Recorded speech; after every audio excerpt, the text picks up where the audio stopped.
Greetings, fellow travelers through the cosmos of knowledge. I'm your host, guiding you on a journey through the intriguing world of theology, specifically a fascinating realm known as Hamartiology. Now, before you hit the escape key thinking this is another boring lecture, I assure you it's not. Hamartiology, my friends, is the study of sin. Yes, you heard that right, sin. That thing we're all told to avoid, but somehow can't resist. Think of it as the ultimate cosmic blunder, the glitch in the matrix of morality. From Adam and Eve taking a bite of the forbidden fruit to more modern-day transgressions, we're about to explore it all. We'll delve into the origins of this concept, its evolution through history, and its impact on our lives today. Don't worry, we'll try to keep it light. After all, even theologians need a good laugh now and then. So buckle up, space cadets, as we embark on this enlightening and surprisingly entertaining expedition into the heart of Hamartiology.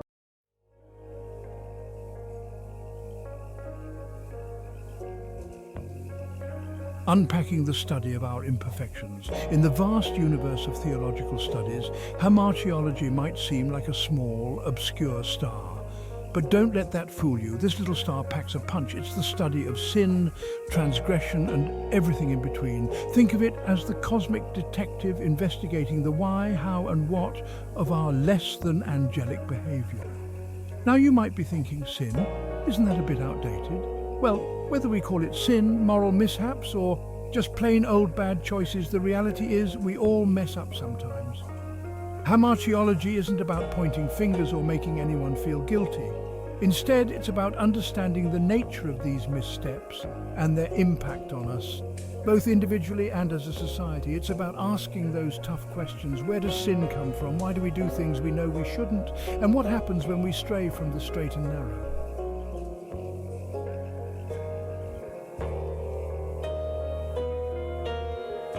Because understanding sin offers a glimpse into the human condition. So why should we care about Hamartiology? Well, for starters, it's a fascinating exploration of human nature. It's about understanding the forces that pull us in different directions, the internal struggles we all face, and the consequences of our actions. Think of it as a cosmic mirror reflecting our shared human experience, warts and all. But it goes beyond mere self-reflection.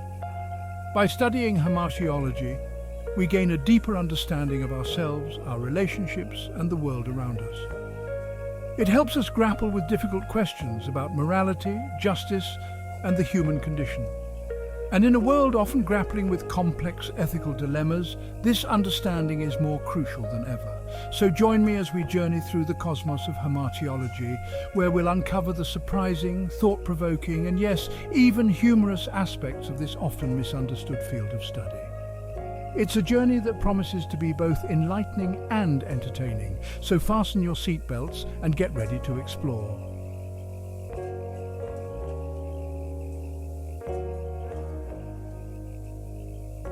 Section 2, the Middle Ages, Sin and Salvation in a Time of Faith. Fast forward a few centuries and we find ourselves in the Middle Ages, a time when the Church reigned supreme and sin was as much a part of life as feasting and famine. Imagine a world where cathedrals soared to the heavens, illuminated manuscripts depicted angels and demons locked in eternal struggle, and the fear of eternal damnation was a powerful motivator. Theologians of this era, like Thomas Aquinas, continued to wrestle with the nature of sin, developing intricate systems of penance and atonement. They categorized sins, ranked them in order of severity, and even created elaborate charts to help people navigate the treacherous waters of moral transgression. It was like a medieval version of Sinners Anonymous, complete with its own set of rules and regulations. Of course, not everyone agreed with this rigid approach to sin. Some, like the mystics, emphasized God's love and mercy, suggesting that even the most hardened sinner could find redemption through genuine repentance. But the specter of sin loomed large, shaping the art, literature, and daily lives of people across Europe.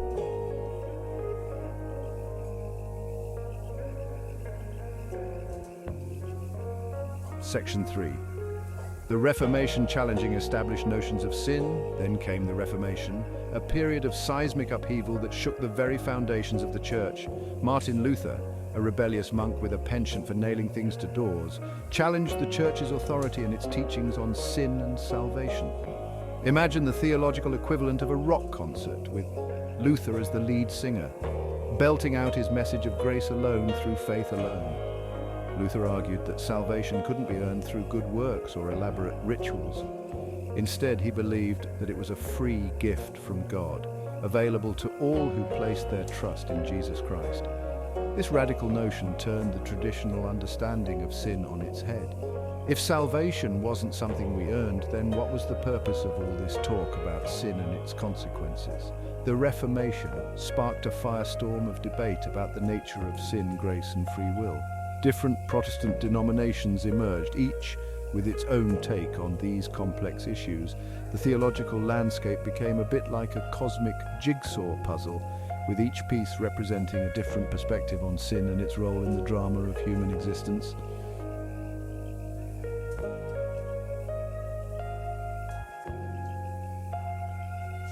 Section 4, the Enlightenment and Modern Times, Rethinking Sin in a Changing World. The Enlightenment brought with it a new emphasis on reason, science, and individual autonomy. Think of it as the age of question everything, where traditional beliefs, including those about sin, were put under the microscope of critical inquiry. Philosophers like Immanuel Kant argued that morality should be based on reason rather than religious dogma, emphasizing the importance of individual conscience and free will. This shift in thinking had a profound impact on how people viewed sin. No longer content to blindly accept religious pronouncements, individuals began to question long-held assumptions about right and wrong. The focus shifted from external rules and regulations to internal motivations and the consequences of our actions. Today, the concept of sin continues to evolve as we grapple with the complexities of a rapidly changing world. From social justice issues to environmental concerns, the challenges we face demand a nuanced understanding of right and wrong, one that goes beyond simplistic notions of good and evil. And so the ongoing conversation about sin, sparked centuries ago by those early church fathers, continues to shape our understanding of ourselves, our relationships, and the world around us.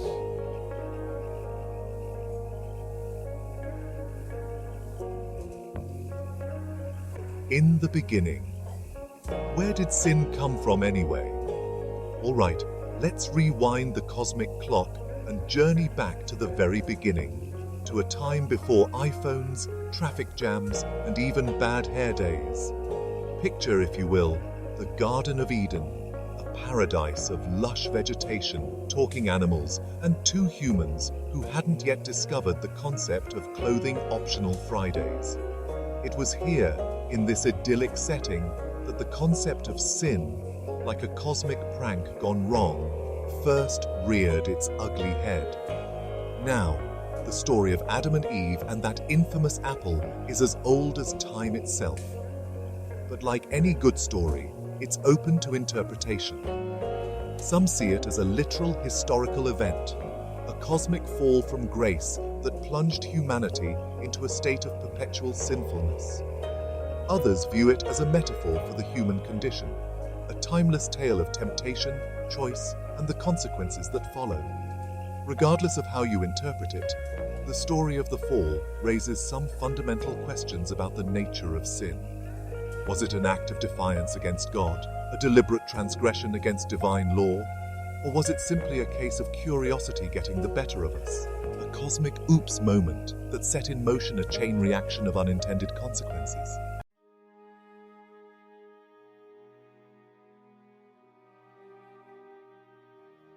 The sins of the fathers. Original sin and its long shadow. Now, let's talk about original sin, a concept that has sparked endless theological debates and provided fodder for countless sermons, self-help books, and even a few Broadway musicals. Imagine a cosmic game of hot potato where the blame for sin gets passed down from generation to generation like a family heirloom nobody wants. As we discussed earlier, Augustine of Hippo was a big proponent of this idea, arguing that we are all born tainted by Adam and Eve's transgression, inherently flawed and prone to sinfulness. It's like inheriting a cosmic parking ticket for a car you never drove. Talk about a raw deal. Of course, not everyone buys into this idea. Some argue that it's unfair to hold us accountable for the actions of our ancestors, that we should be judged on our own merits or lack thereof. Others suggest that original sin is not so much about inheriting guilt, but rather inheriting a flawed human nature, a predisposition to make mistakes and stray from the path of righteousness.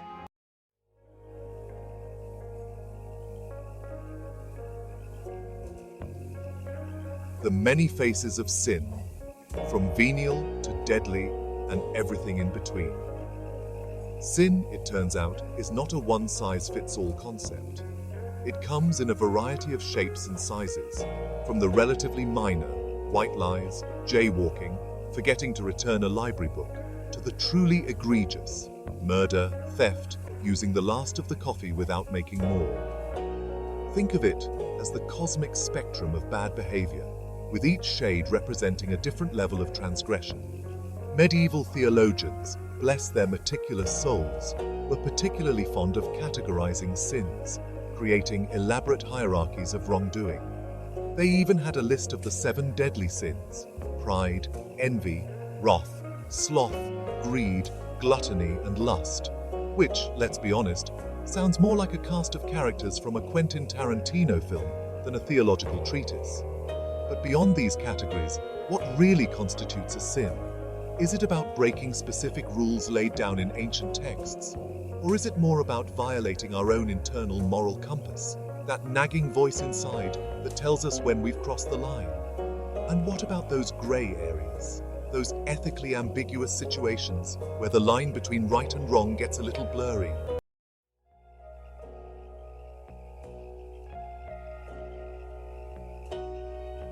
Section 4. The Wages of Sin.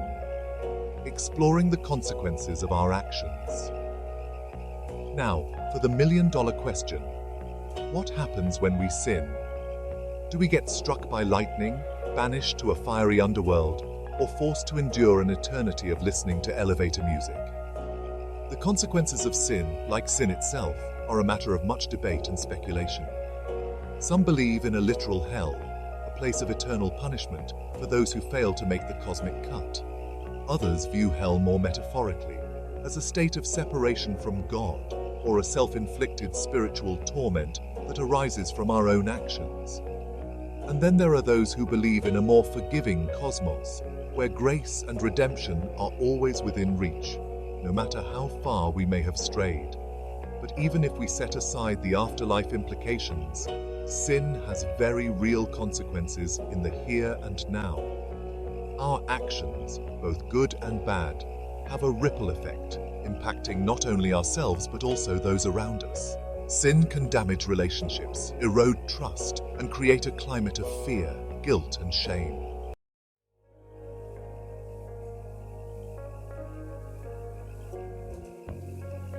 Section 5. To err is human, to forgive divine. Can we ever escape the clutches of sin? So, if sin is an inherent part of the human condition, a cosmic bug we inherited from our ancestors, are we doomed to a life of perpetual transgression?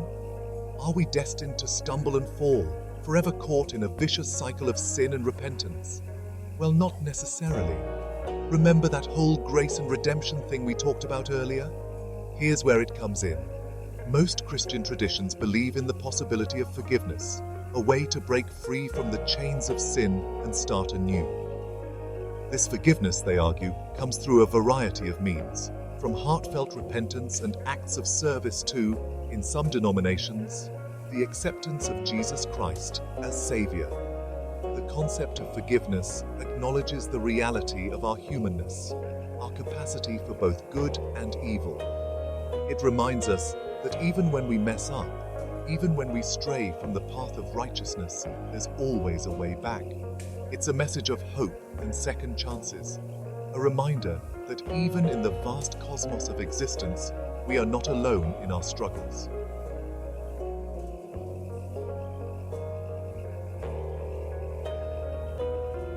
Section 1. The Great Debate. Free will versus predestination in the cosmic courtroom. Fasten your seatbelts, folks, because we're about to enter the cosmic courtroom for a theological showdown of epic proportions. Free will versus predestination.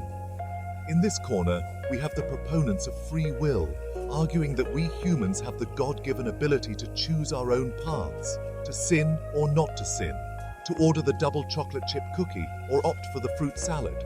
Though seriously, who chooses fruit salad when there's double chocolate chip involved?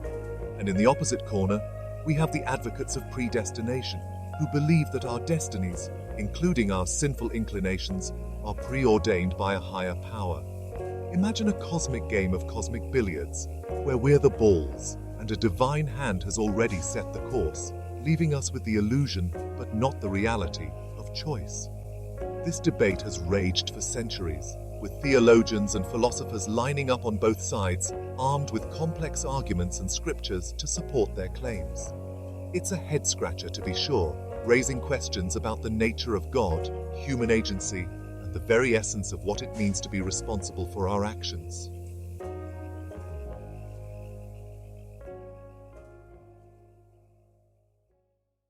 Section 2.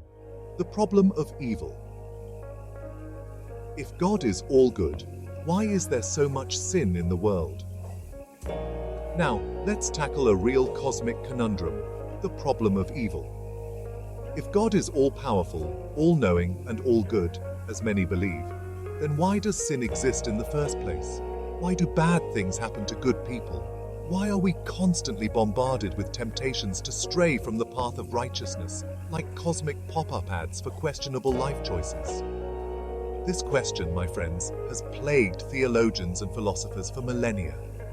It's a theological head-scratcher that has spawned countless books, debates, and late-night dorm room discussions. Some argue that God allows evil to exist to give us free will, to provide us with the opportunity to choose good over evil, even if it means we sometimes make the wrong choice. Others suggest that evil is simply the absence of good, like darkness is the absence of light, a void that exists where God's presence is not fully realized. And then there are those who believe that evil is an illusion, a product of our limited human perspective, and that ultimately everything is part of a grand, divine plan that we can't fully comprehend.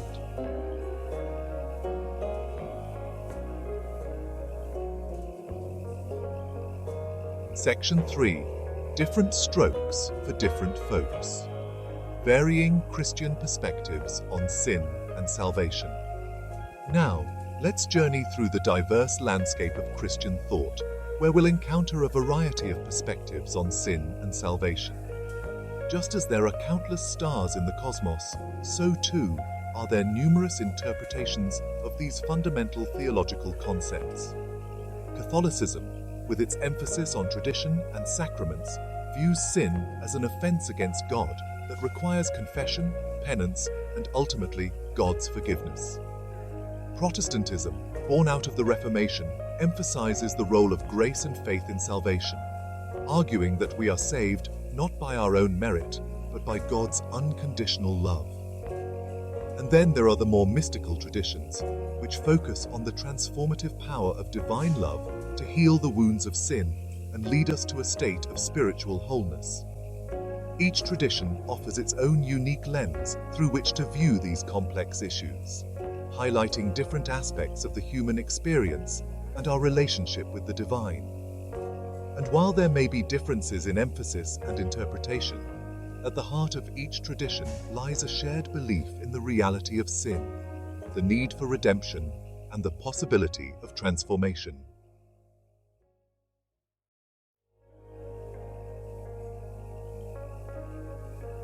Section 4. Sin and Modernity. How do we define sin in a world of shifting moral sands?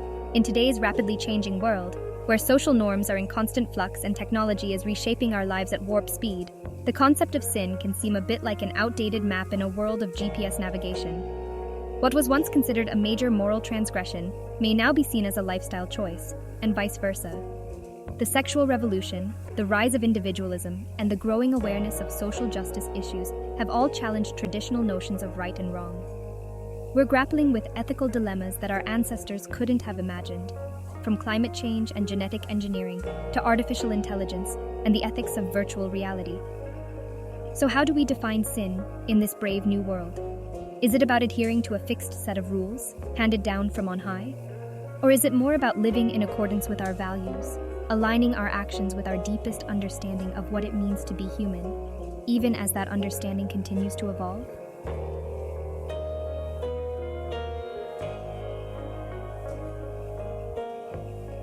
Section 5. The heresy of the immaculate snack controversies and curiosities in the study of sin. Now, for a bit of cosmic comic relief, let's delve into some of the more curious and controversial aspects of hamartiology. Over the centuries, there have been some truly bizarre interpretations of sin, from the belief that certain foods were inherently sinful, sorry, chocolate lovers, to the idea that sneezing was the devil's work, bless you. One particularly amusing example is the medieval concept of luxuria, which encompassed a whole range of excessive behaviors, including lavish spending, extravagant clothing, and even, believe it or not, owning too many books. Imagine being accused of sin for having an impressive personal library, the horror. While these historical anecdotes may elicit a chuckle, they remind us that the concept of sin is often shaped by the cultural and historical context in which it arises. What may have been considered a grave sin in one era might seem utterly absurd in another. And so, the ongoing exploration of sin invites us to examine our own assumptions, to question inherited beliefs, and to approach this complex subject with a healthy dose of both intellectual rigor and good humor.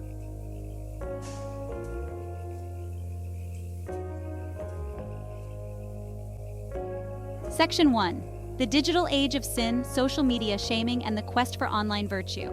Hold on to your smartphones, folks, because we're venturing into the digital age where sin has gone viral. In this brave new world of social media, where everyone's a critic and nothing is ever truly deleted, the concept of sin has taken on a whole new dimension. Forget the fires of hell. These days, it's the fiery wrath of online mobs that has people trembling in their digital boots. Social media, for all its wonders, has become a breeding ground for what some call cancel culture, where individuals are publicly shamed and ostracized for past transgressions, real or perceived. It's like a cosmic kangaroo court, where the sentence is swift and unforgiving, and the possibility of redemption is often drowned out by the deafening roar of the digital mob. But amidst the digital drama, there's also a growing awareness of the need for online virtue, for fostering empathy, compassion, and constructive dialogue in the digital public square. After all, even in cyberspace, the golden rule applies. Treat others as you would have them treat you, even if their profile picture is a cat meme, and they haven't grasped the concept of proper grammar.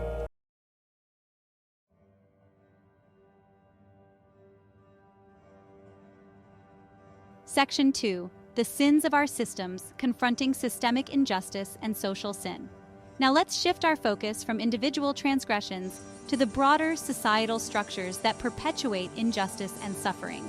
This is where the concept of social sin comes into play, a term coined by theologians to describe the collective sins of a society, those deeply ingrained patterns of behavior and systems of power that marginalize, oppress, and dehumanize entire groups of people.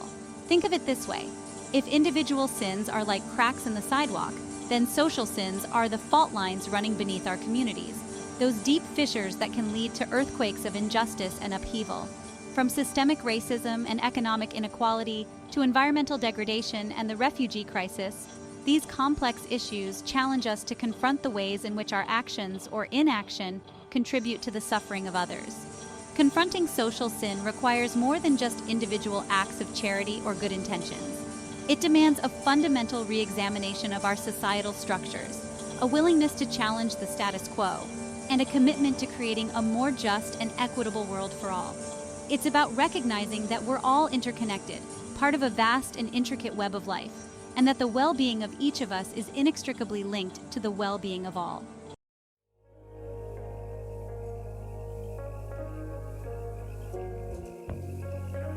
Section 3. Science and Sin. Can we outsmart our sinful nature? Now let's bring our cosmic conversation into the realm of science, where researchers are exploring the biological and psychological underpinnings of human behavior, including those less than angelic tendencies we call sin. Neuroscientists, for example, are mapping the brain, identifying those regions associated with impulse control, empathy, and moral reasoning, while geneticists are uncovering the complex interplay of nature and nurture in shaping who we are. The question is, can science help us overcome our sinful nature? Can we develop treatments or technologies that enhance our moral compass, making us less prone to temptation and more inclined towards altruism? It's a tantalizing thought, the possibility of outsmarting our own biology, of engineering a more ethical humanity. However, even as science sheds light on the mechanisms of behavior, it also raises profound ethical questions. If we can manipulate our biology to make us better people, who gets to decide what better means? And what are the potential consequences of tampering with the very essence of what it means to be human? It seems that even as we delve deeper into the mysteries of the brain, the age-old struggle between good and evil, between our better angels and our darker impulses, will continue to shape the human story.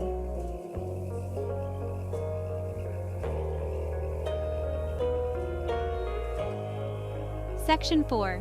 The enduring relevance of hamartiology, navigating the moral maze of the 21st century. As our cosmic journey through the world of hamartiology draws to a close, one thing is clear. The concept of sin, however we choose to define it, remains as relevant as ever in the 21st century. In an age of unprecedented technological advancement, globalization, and social change, we're confronted with a dizzying array of ethical dilemmas, forcing us to grapple with questions of right and wrong, justice and mercy, individual responsibility, and the common good. Hamartiology, with its focus on the human condition, our capacity for both good and evil, provides a valuable framework for navigating the moral maze of modern life. It reminds us that we're all flawed, that we all make mistakes, but that even in our imperfections, there's always the possibility of redemption, growth, and transformation. So the next time you find yourself wrestling with a tough ethical decision, remember the lessons of hamartiology. Engage in honest self-reflection, consider the consequences of your actions, and strive to align your choices with your deepest values. And above all, remember that even in the vast cosmos of existence, you don't have to navigate the moral maze alone.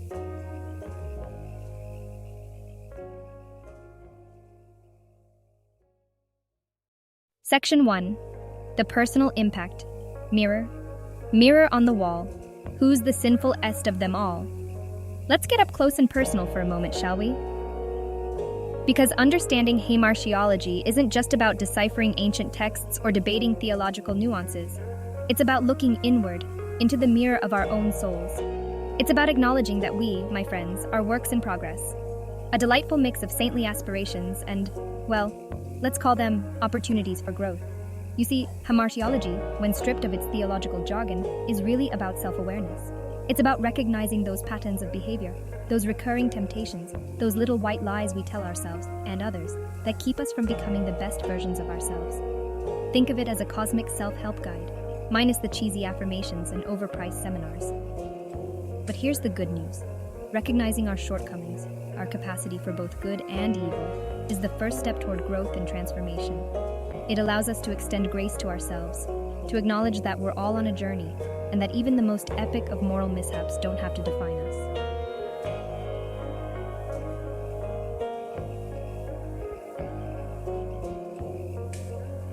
The societal impact, from stone tablets to social contracts, how hamartiology shapes our world. Now let's zoom out from the individual to the societal level, because the concept of sin, or the understanding of right and wrong, has been shaping civilizations for millennia. From the 10 Commandments etched in stone to the elaborate legal systems of today, societies have grappled with the question of how to establish order, promote justice, and yes, even curb our less than angelic impulses. Think about it: laws, moral codes, ethical principles. These are all, in a sense, outgrowths of our understanding of sin. They reflect our collective wisdom, and sometimes our collective neuroses, about what behaviors are harmful, what actions warrant consequences, and how we can create a society where everyone, ideally, has the opportunity to thrive. Of course, as we've explored, the concept of sin is not static. It evolves with us, shaped by cultural norms, technological advancements, and our expanding understanding of the human condition. What was once considered a grave sin in one era might be celebrated as a mark of progress in another.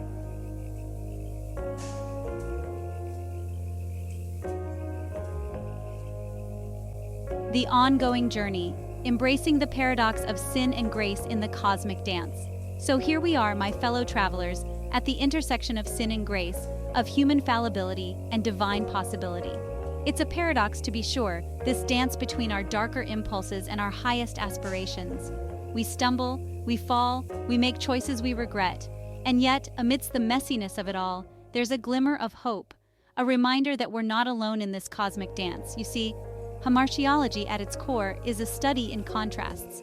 It's about recognizing the darkness, the brokenness, the capacity for evil that resides within us all. But it's also about acknowledging the light, the potential for good, the transformative power of forgiveness and redemption that shines even brighter against the backdrop of our imperfections. It's about embracing the messy, complicated, often contradictory nature of being human, warts and all. It's about recognizing that the journey itself, with all its twists and turns, is where the real growth happens. And it's about extending grace to ourselves and to others as we navigate the cosmic dance together, striving to become, step by flawed step, the best versions of ourselves.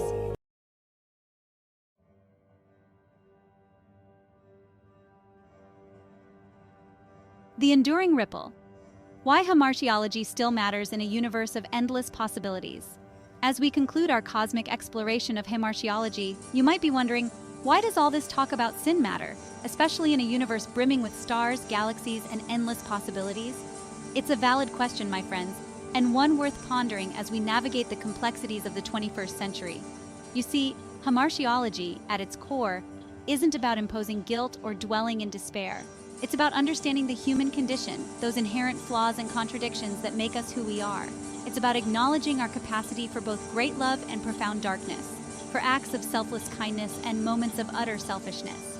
And in a world grappling with climate change, social injustice, political polarization, and yes, even the occasional viral cat video gone wrong, understanding our own capacity for both good and evil is more crucial than ever. It's about recognizing the ripple effect of our actions, the ways in which our choices, however small they may seem, contribute to the world around us.